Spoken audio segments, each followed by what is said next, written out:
வணக்கம். வரும் சனிக்கிழமை 29ஆம் தேதி ஜூன், ரைட், எக்ஸ்பைரி முடிஞ்சிடுது. அடுத்த கான்ட்ராக்ட் ஓப்பன் ஆகுது. மார்க்கெட் ஒரு உச்சகட்டத்தில் நிற்குது. நிறைய பேர் வந்து மார்க்கெட் கீழே உழுவுன்னு சொல்லிட்டு ஒரு 10 நாளாக சொல்லிட்டு இருக்காங்க. மார்க்கெட் கீழே உழுவுறதுக்கான அறிகுறி கூட கொடுக்கல. நான் காஷியஸாக இருங்க, கீழே உழுவுன்றதை நான் சொல்ல, ஆனால் கீழே உழுவுறதுக்கான அறிகுறியை காட்டல, ஞாபகம் வச்சுங்கன்றதை நான் சொல்லியிருந்தேன். வரும் ஜூலை மாதத்துக்கான கான்ட்ராக்ட் எப்படி இருக்கும், என்னென்ன செக்டர் பார்க்கலாம், என்னென்ன ஸ்டாக்கை பார்க்கலான்றது டிஸ்கஸ் பண்ணலாம். ரொம்ப சிம்பிள். கீழே டிஸ்கிரிப்ஷனில் ரேசர் பேயோட லிங்க் இருக்குது. லிங்கை கிளிக் பண்ணி 236 rupees 200 + GST 18% கட்டிட்டு ஸ்க்ரீன்ஷாட்டை வந்து எங்களோட வாட்ஸ்அப் நம்பருக்கு ஷேர் பண்ணுங்கள். 9444468888.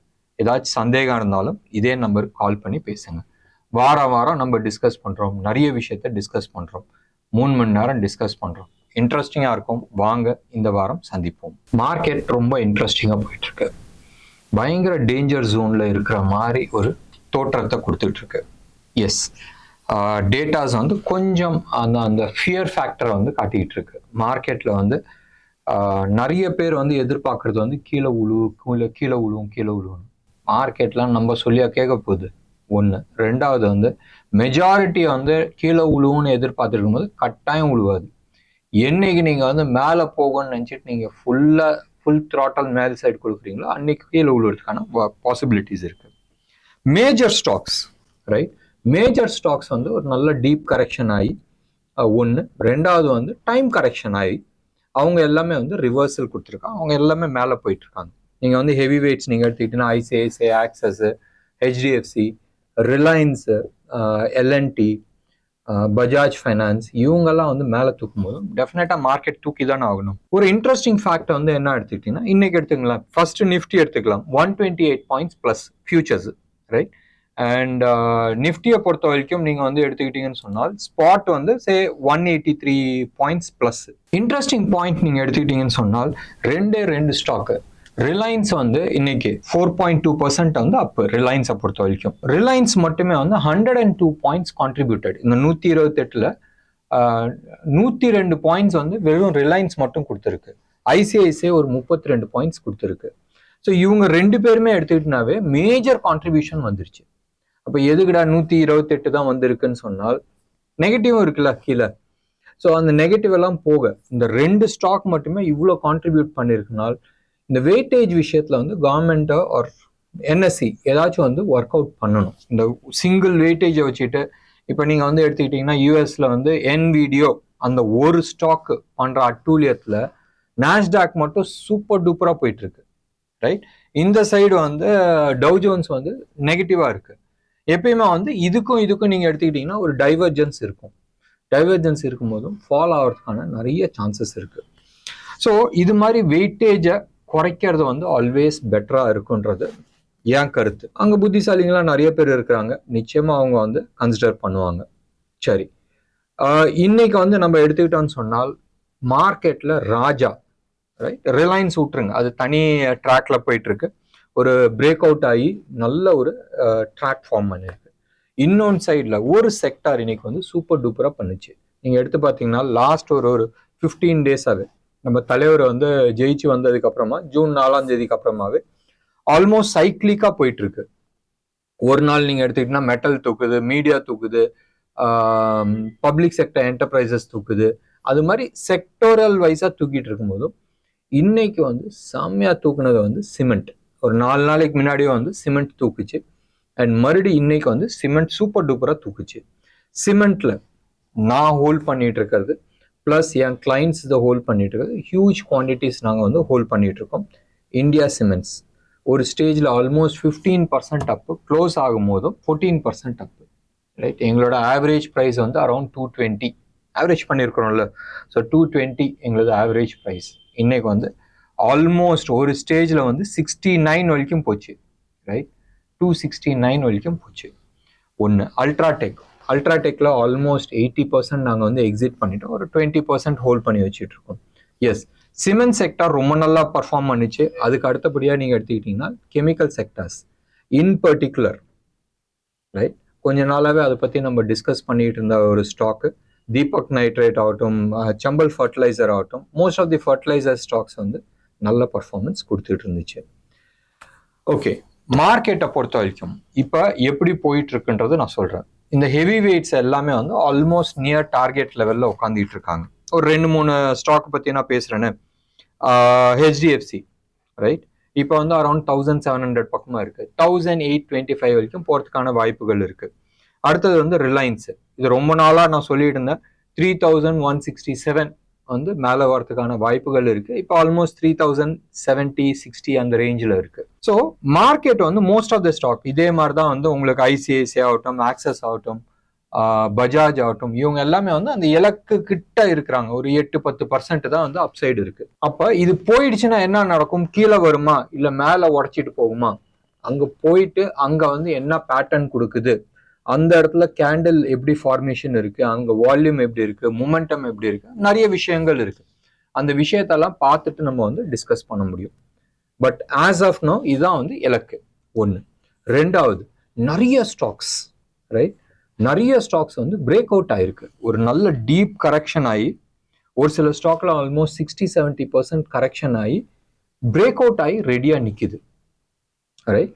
அண்ட் இது எல்லாமே வந்து அப்சைடுக்கு வந்து ஆல்மோஸ்ட் 30-40% அப்சைடு மூவ்க்கான ரெடி ஆயிட்டு இருக்கு. ஒரு எக்ஸாம்பிள், ஒரு 2-3 நாளைக்கு முன்னாடி நம்ம வந்து சிட்டி யூனியன் பேங்க் பத்தி பேசிட்டு இருந்தோம்.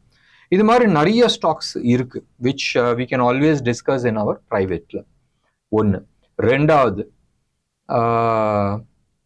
பா நம்ம ஆள் பெரிய ஆள் ஆயிட்டாருப்பா, பெரிய மனுஷன் ஆயிட்டான்.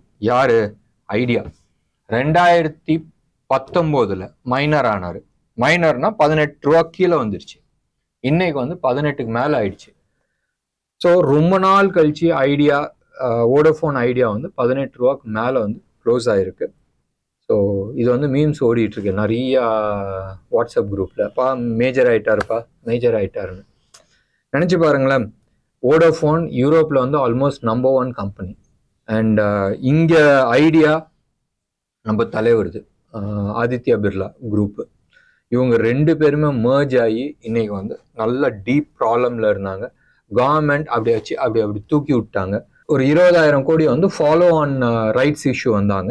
பிளஸ் ஒரு 16-17,000 கோடி வந்து கவர்மெண்ட் வந்து லோன், எஸ்பிஐ லெட் வந்து லோன் ப்ராசஸ் பண்ணியிருக்கிறாங்க. ஸோ இவங்க மறுபடியும் ரேஸ்க்குள்ள வந்திருக்கிறாங்க. நல்லது, 2 பேரும் மட்டுமே காம்படிஷன் பண்ற இடத்துல வந்து இன்னொன்று ஒரு ஆள் வந்தாலும் நல்லது தான்.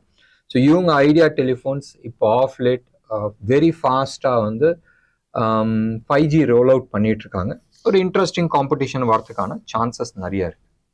இதுக்கு அடுத்தபடியா, இது வந்து ஷேர் மார்க்கெட் சம்மந்தப்பட்டது இல்லை, பட் வெஸ்டர்ன் வேர்ல்டுக்கு இது ரொம்ப ரொம்ப ரொம்ப ரொம்ப அவசியமான விஷயம் right.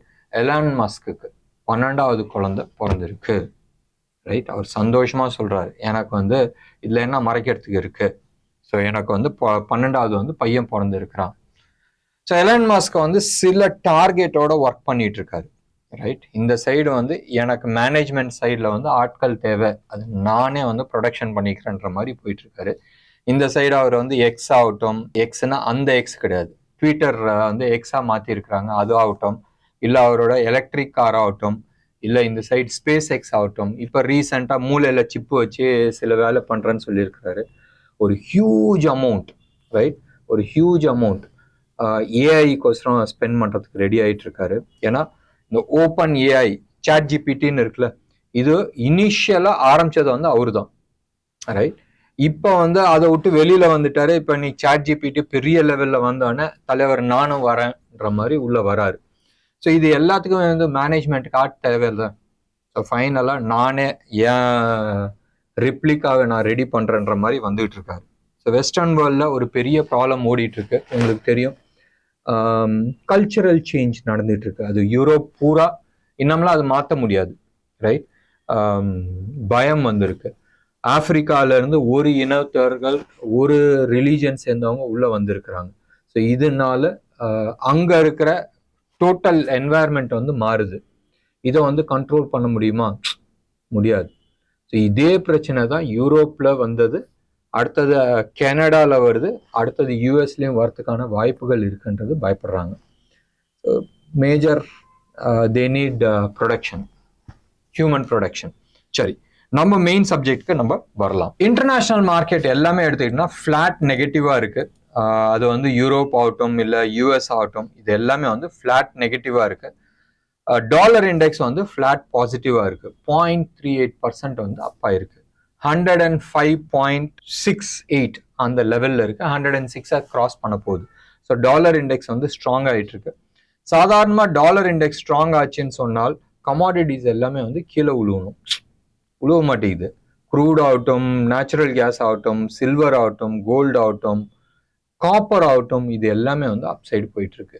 So something is cooking, என்னதுன்றது தெரியாது, எல்லாமே வந்து மேலே ஏறிட்டு இருக்கு. டாலர் இண்டெக்ஸும் ஏறுது, கமாடிட்டியும் ஏறுது, ஸ்டாக்கும் ஏறுது, இன்ஃப்ளேஷனும் ஏறுறதுக்கான சிக்னல்ஸ் காட்டிட்டு இருக்கு. வீக் ஆக மாட்டேங்குது. ருப்பியை பொறுத்த வரைக்கும் அதே லெவல் தான். 83.40, 83.50, 83.60 அந்த ஜோன்ல தான் ஆடிட்டு இருக்கு. நேற்று நீங்க எடுத்துக்கிட்டீங்கன்னா 83.45 இருந்துச்சு, இன்னைக்கு 83.55ல போய் நிக்குது.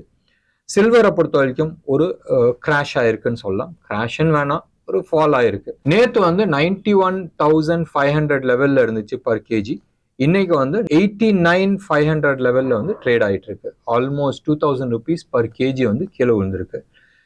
கோல்டை பொறுத்த வரைக்கும் ஆல்மோஸ்ட் 100 rupees பர் கிராம் வந்து பக்கமா கீழே குறைஞ்சிருக்கு. 7,340 அந்த லெவல்ல வந்து ட்ரேட் ஆயிட்டு இருக்கு. இது 24 carat wholesale rate gold, right? MCX நான் இன்னும் டச் பண்ணல. மிக விரைவில் நம்ம வந்து எம்சிஎக்ஸ் பத்தி ஒரு கவரேஜ் பண்ண ஆரம்பிக்கலாம். ஒன்று.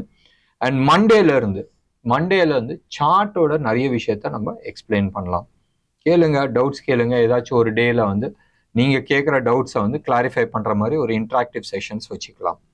ஸோ தட் ஜென்ரல் பப்ளிக்கும் வந்து ஒரு ஆப்பர்ச்சுனிட்டிஸ் வரட்டும். ஜோஹோ இல்லாத வெளியில ஏதாச்சும் கேள்வி கேட்க முடிஞ்சுன்னா ப்ராபப்ளி ஒரு 1/2 hour செஷன் மாதிரி நம்ம வச்சுக்கலாம். நிறைய ஸ்டாக்ஸ் வந்து பிரேக் அவுட் ஆகி ஆல்மோஸ்ட் 35-40% அப் மூவ்க்கு ரெடியா இருக்கு. அதில் வந்து ஒரு ஸ்டாக் நான் வந்து பேசினேன், சியூபி. இதே மாதிரி இந்தியா சிமெண்ட்ஸ் வந்து அப்சைடில் ஒரு பெரிய மூவ் ரெடியாக காத்துக்கிட்டு இருக்கு. பட் ஒரு இனிஷியலாக ஒரு பிரேக் அவுட் ஆகணும். இன்னைக்கு வந்து ஆனது 14%.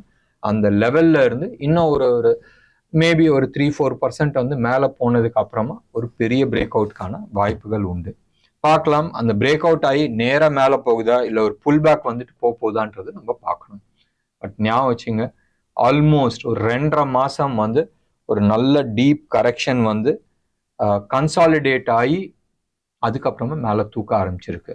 ஸோ டெஃபினெட்லி ஒரு நல்ல பிரேக் அவுட் வித் பிக் வால்யூமோட வந்து மேலே போயிட்டு இருக்கு. வேதாந்தா, நிறைய பேர் வந்து வேதாந்தா பத்தி நீங்க பேசிட்டு இருந்தீங்க. வேதாந்தா இன்னைக்கு வால்யூமோட கேப் டவுனோட கீழே விழுந்திருக்கு. அது உழுவிட்டுப்பா, எங்க வேணா உழுவிட்டோம். டெஃபினட்டா வேதாந்தால வந்து ஒரு பெரிய அப்மூவ்க்கான ஆப்பர்ச்சுனிட்டிஸ் காத்துக்கிட்டு இருக்கு. வேதாந்தாவோட ஓனர், ரைட், டக்குன்னு பேர் வர மாட்டேங்குது. அவரு வந்து அவரோட பர்சனல் பொசிஷன்ஸ் ஒரு 2% விற்க போறேன், ஒரு 4,000 கோடி வந்துச்சுன்னா சின்ன சில்லற கடன் எல்லாம் முடிச்சிடலான்ற மாதிரி ஒரு பேச்சு அடிபட்டுச்சு கொஞ்ச நாளைக்கு முன்னாடி. மேபி இன்னைக்கு வந்து அவரு வித்து இருக்கலாமான்றது ஒரு சின்ன சந்தேகமா இருக்கு. ஞாபகம் வச்சுங்க, வேதாந்தா ஏன் பெருசா ரேலி ஆகுதுன்றது நிறைய பேர் கேட்டுக்கிட்டு இருந்தீங்க. Vedanta world's largest silver manufacturer, right? So டெஃபினட்டா வந்து உங்களுக்கு தெரியும் சில்வர் என்ன ரேலி ஆயிட்டு இருக்குன்றது உங்களுக்கு தெரியும். ப்ராபப்ளி அதுக்கான எதிர்வொலியா இருக்கும். ஒன்று. ரெண்டாவது, தமிழ்நாட்டில் இருக்கிற ஃபேக்ட்ரிக்கான முக்கியமான டாக்குமெண்ட்ஸ் தேடிட்டு இருக்காங்க. மிக விரைவில் கிடைச்சிச்சுன்னு சொன்னால் வேதாந்தாவை கையில் பிடிக்க முடியாது. ஸோ வாங்கிறதுக்கான ஆப்பர்ச்சுனிட்டிஸ், நான் இம்மீடியட்டாக வாங்குங்க அடுத்த ஒரு 10 நாளில் மேலே போகுதுன்னெலாம் நான் சொல்ல. நான் அடுத்த 1.5 வருஷத்துக்கான இலக்கு கொடுத்துருக்குறேன் வித் ரெஸ்பெக்ட் டு வேதாந்தா. என்ன நேர்களே, இன்னைக்கு ப்ரோக்ராம் உங்களுக்கு பிடிச்சிருந்துச்சுன்னா லைக் பண்ணுங்க, ஷேர் பண்ணுங்க. டெஃபினட்டா உங்களோட கமெண்ட் பாக்ஸ்ல கொடுங்க. நன்றி, வணக்கம்.